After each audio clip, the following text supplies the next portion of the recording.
क्या आप भी ऐसा रियलिस्टिक लिप बनाना चाहते हो लेकिन बना नहीं पा रहे हो? तो ये वीडियो है आपके लिए। तो चलिए तुरंत ही जाते हैं हमारी वीडियो के अंदर। हेलो पीपल, नमस्ते। मैं हूँ अविशा और यहाँ पेंसिल कियोस्क पे मैं बनाती हूँ pencil drawings, paintings, wall paintings और बहुत कुछ।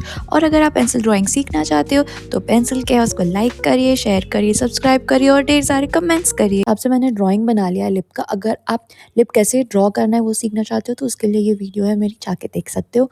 ऑल्सो चारकोल के लिए कौन से मटेरियल्स मैं यूज़ करती हूँ वो भी देखना चाहते हो तो उसके लिए भी ये वीडियो है, आप जाके देख सकते हो। अब ड्राइंग करने के बाद सबसे पहले हम अंदर का बना रहे हैं। फेस के अंदर का जब मुंह खोलते हैं तो अंदर डार्क शेड होता है, वो बना रहे हैं। उसके लिए सबसे पहले मैंने डार्क वाली चारकोल पेंसिल ली है। मैंने बॉर्डर बना दिया एक, ताकि मुझे शेड करने में प्रॉब्लम ना हो। और अंदर ये जो टीथ है, टीथ का बॉर्डर बनाने के बाद अंदर की तरफ पूरा डार्क शेड फिलअप कर लिया है। और उसके बाद ये पतला वाला एकदम डेंस वाला ब्रश लिया है और डार्क शेड को कम्प्लीटली मैंने मिक्स कर लिया है, चारकोल को सॉफ्टन आउट कर लिया है, ताकि कुछ भी इधर उधर अनइवन सा शेड ना रह जाए। उसके बाद आएंगे ऊपर। ऊपर वाला लिप करेंगे। जनरली हमेशा ऊपर वाला लिप डार्क होता है लोअर लिप से। इसमें भी हमारा वही केस है। अपर लिप डार्क है और लोअर लिप हल्का सा उससे लाइट है। स्टार्ट करती हूँ मैं हमेशा पाउडर के साथ। तो इस तरह से शेड ऐड करते करते अपर लिप को डार्क करते जा रही हूँ। उसके अंदर अपर लिप के अंदर कहाँ पे डार्क शेड है, कहाँ पे लाइट शेड है, वो देखना है। तो अपर लिप के अंदर मैं देख पा रही हूँ कि ऊपर की तरफ डार्क शेड है और कॉर्नर्स डार्क है। तो इस तरह से ऊपर की तरफ डार्क शेड और कॉर्नर्स पे डार्क शेड ऐड करूँगी।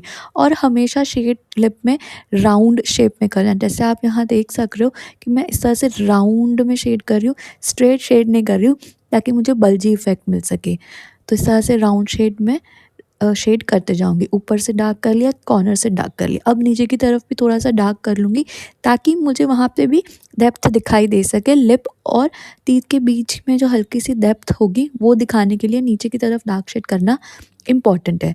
देन उसी तरह से मैं लोअर लिप भी करने आ जाऊँगी। लोअर लिप को हल्का सा बीच में से लाइट रखूँगी और इस तरह से राउंड शेप में ही हमेशा शेड करना है। जो ये आपका बेस शेड होगा ना, जो ये बेस शेड कर रही हूँ, उसको हमेशा थोड़ा सा डार्क रखो। अगर आप अंदर टेक्सचर ऐड करना चाहते हो कोई भी चीज़ में, कोई भी ड्राइंग में, अगर आप टेक्सचर ऐड करना चाहते हो तो बेस शेड को हमेशा थोड़ा सा डार्क रखो, ताकि आप जब टेक्सचर ऐड कर रहे हो तो टेक्सचर विजिबल हो। बिकॉज लाइट शेड पे ना टेक्सचर विजिबल नहीं होगा, इसलिए मैं शेड्स को हमेशा थोड़ा सा डार्क ऐड कर रही हूँ। ऑल्सो हमारा लिप भी काफ़ी डार्क है। तो इस तरह से राउंड राउंड में शेड करते करते ही बेस शेड ऐड कर लिया। राउंड में करना बहुत ज़रूरी है। उसके बाद मुझे ये शेड को थोड़ा सा और डार्क चाहिए, इसलिए मैं ये सॉफ्ट वाली पेंसिल ले रही हूँ। और इससे जहाँ पे भी मुझे डार्क शेड ऐड करना है, जैसे कि कॉर्नर्स और अपर वाला पार्ट में अपर पार्ट और लोअर में लोअर पार्ट, इस तरह से डार्क शेड्स इस पेंसिल से ऐड करते जाऊंगी। क्योंकि पाउडर से एक लिमिट तक ही डार्क हो सकता है, बहुत ज़्यादा डार्क शेड नहीं आता। तो पेंसिल यूज़ कर ली। उसके बाद ब्रश से सब कुछ अगेन मिक्स कर लिया है। पेंसिल यूज़ की इसके लिए मैंने जनरल्स की 4B। अब बारी आती है फाइनली टेक्सचर देने की। उसके लिए मैं यूज़ कर रही हूँ फ़िलहाल कोहिनूर का पेंसिल इरेज़र। और इससे वाइट जो भी एरिया है टेक्सचर का वो क्रिएट करना स्टार्ट करी हूँ। इस तरह से टेक्सचर को अनइवन रखना बहुत ज़्यादा ज़रूरी है।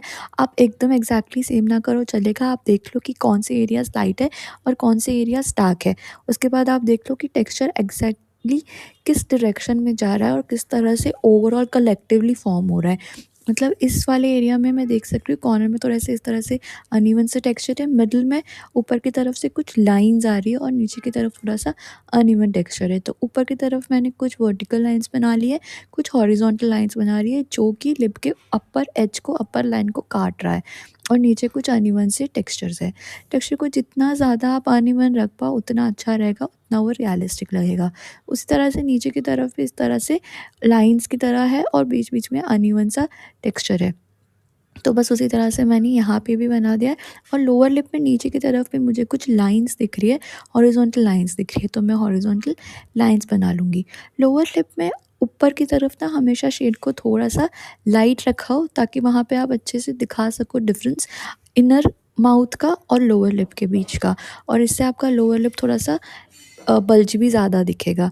तो इस तरह से टेक्सचर क्रिएट कर लिया है मैंने इरेज़र पेंसिल से।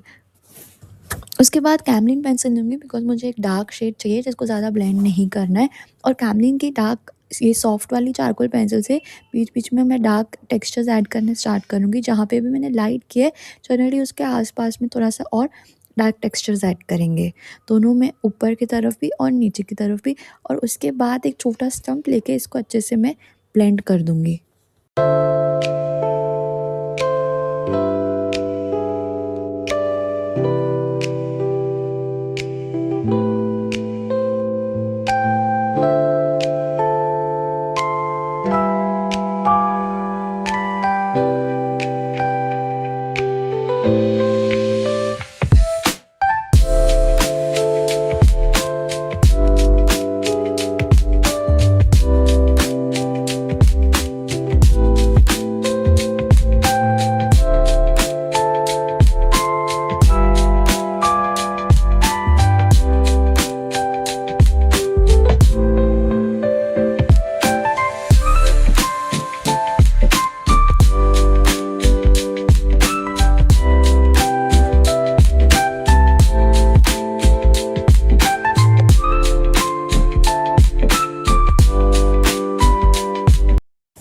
क्योंकि टीथ एकदम लाइट शेड्स है टीथ के अंदर, इसलिए मैं टीथ के अंदर यूज़ कर रही हूँ अपनी ग्रेफाइट पेंसिल। अगर चारकोल के साथ ग्रेफाइट आप मिक्स कर रहे हो तो वहीं पे यूज़ करो जहाँ पे आपके शेड्स बहुत ज़्यादा लाइट है। डार्क एरियाज़ में आप ग्रेफाइट यूज़ नहीं कर सकते चारकोल के साथ। तो इस तरह से टीथ में शेड स्टार्ट करेंगे। टीथ के अंदर क्या होता है ना कि बीच की जो लाइन होती है वो हल्की सी डार्क होती है, और ऊपर से डार्क शेड होते हैं, और दोनों एजेस पे डार्क शेड होता है। और जो टीथ का शेप होता है ना, फ्रॉम लेफ्ट टू राइट हल्का सा राउंडेड होता है। तो शेड भी आपको इस तरह से फ्रॉम लेफ्ट टू राइट हल्का सा डार्क करना है, और ऊपर से डार्क करना है, और बीच में लाइट छोड़ देना है। तो इस तरह से मैं शेड्स करना स्टार्ट करूँगी। जहाँ पे भी लाइटर शेड्स है वहाँ पे लाइटर, जहाँ पे भी डार्क शेड्स है वहाँ पे डार्क। और जो कॉर्नर्स के टीथ है एकदम लास्ट वाले, वो थोड़े से ज़्यादा डार्क है, तो उनको मैं अभी के लिए छोड़ रही हूँ ताकि मैं उसके ऊपर चारकोल से कर सकूँ। नीचे की तरफ 2 टीथ जहाँ मिल रहे हैं वहाँ पे कभी भी स्ट्रेट नहीं रखना है, ट्रायंगल्स फॉर्म करने। इस तरह से आप देख रहे हो मेरे हर जगह पे छोटे-छोटे से ट्रायंगल्स फॉर्म हुए हैं, 2 टीथ नीचे की तरफ जहाँ मिल रहे होते हैं। तो इस तरह से ट्रायंगल से फिल अप करना है, और ऊपर की तरफ उसको लाइन्स को खींच देना है। तो इस तरह से मैं सारे टीथ में एक बार शेड कर लूँगी। एचबी से कर रही हूँ लाइट शेड्स, और जहाँ पे भी डार्क शेड्स की ज़रूरत पड़ रही है वहाँ पे मैं 3B यूज़ कर रही हूँ। रेफ़रेंस इमेज देख-देख के ही सारे शेड्स ऐड करने हैं। अभी के लिए मैं हाइलाइट्स के लिए स्पेस नहीं छोड़ रही हूँ, बाद में हाइलाइट्स क्रिएट करूँगी। अभी सिर्फ़ और सिर्फ़ मैं शेड्स ऐड कर रही हूँ, और जहाँ पे भी डार्क शेड्स चाहिए वहाँ पे डार्क शेड्स ऐड कर रही हूँ। उसके बाद ग्रेफ़ाइट से एक बार पेंसिल से शेड देने के बाद मैं उसके ऊपर ब्रश कर लूँगी ताकि सब कुछ अच्छे से स्मूदन आउट हो जाए। देन मैं वापस से ये ले रही हूँ मेरा स्टम्प, और उससे थोड़ा-सा ब्लेंड कर रही हूँ। उसके पहले चारकोल पेंसिल लेके ऊपर और नीचे की तरफ लाइन जो हमने बनाई है टीथ के बीच में, वहाँ पे हल्का-सा चारकोल यूज़ कर लूँगी ताकि वो ऐसे ग्रेफ़ाइट और चारकोल मिक्स हो सके और अलग-अलग से ना दिखे। उसके बाद स्टम्प लेके जो कॉर्नर वाले टीथ है मेरे, उनको मैं डार्क कर लूँगी, और बीच में भी स्टम्प को थोड़ा-सा घुमा के उसको अच्छे से ब्लेंड कर दूँगी शेड्स को, और स्मूदन आउट कर लूँगी। उसके बाद सबसे पहले ले रही हूँ अपना नीडेबल इरेज़र, और जहाँ-जहाँ पे भी मुझे हाइलाइट्स दिख रही है वहाँ-वहाँ पे मैं इस तरह से हाइलाइट्स क्रिएट करूँगी। अब टीथ बनाने के लिए एक टिप है कि टीथ की जो नीचे वाला एज होता है ना, ये देखो ये वाला जो एज है, यहाँ पे हमेशा एक लाइट सी लाइन क्रिएट करो, तो उससे आपका टीथ बहुत रियलिस्टिक लगेगा और शार्प लगेगा। तो हमेशा नीचे की तरफ एक लाइन लाइन नहीं कह सकते आप, लाइटर शेड्स ऐड करो।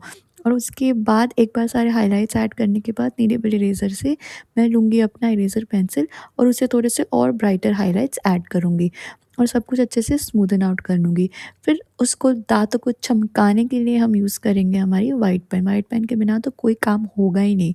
फिर जहाँ-जहाँ पे भी मुझे एकदम ब्राइटर हाइलाइट्स दिख रहे हैं, वहाँ पे मैं व्हाइट पेन यूज़ कर लूँगी। ध्यान रखो कि व्हाइट पेन डायरेक्टली कभी भी यूज़ मत करो। पहले नीचे नीडेबल इरेज़र या पेंसिल इरेज़र से हाइलाइट दो, और फिर उसके ऊपर पेन को यूज़ करो। देन लिप के अंदर भी मैं हाइलाइट्स पेन से देना स्टार्ट करूँगी। इस तरह से टेक्सचर है, ऊपर की तरफ डॉटेड लाइन है, नॉर्मल लाइन नहीं है, डॉटेड लाइन्स दिख रही है मुझे, तो मैं डॉटेड लाइन्स की तरह टेक्सचर्स देना स्टार्ट करूँगी। और जनरली जहाँ-जहाँ पे भी मैंने हाइलाइट्स ऑलरेडी दे रखी है पेंसिल इरेज़र से, वहीं पे उसकी के ऊपर पेन से हाइलाइट दे रही हूँ।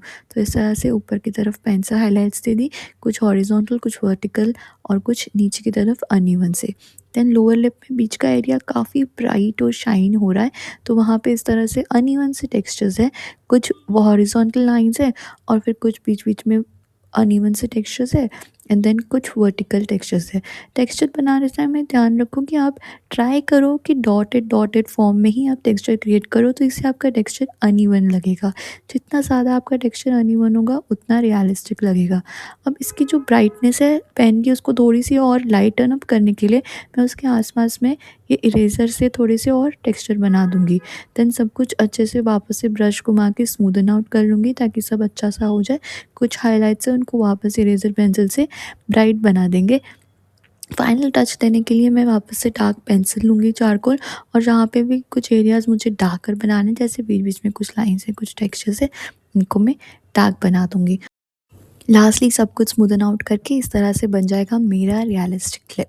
तो अगर आपको ये वीडियो अच्छी लगी हो तो लाइक करते रहिए और सीखते रहिए। Have a good day. Thank you. Tata.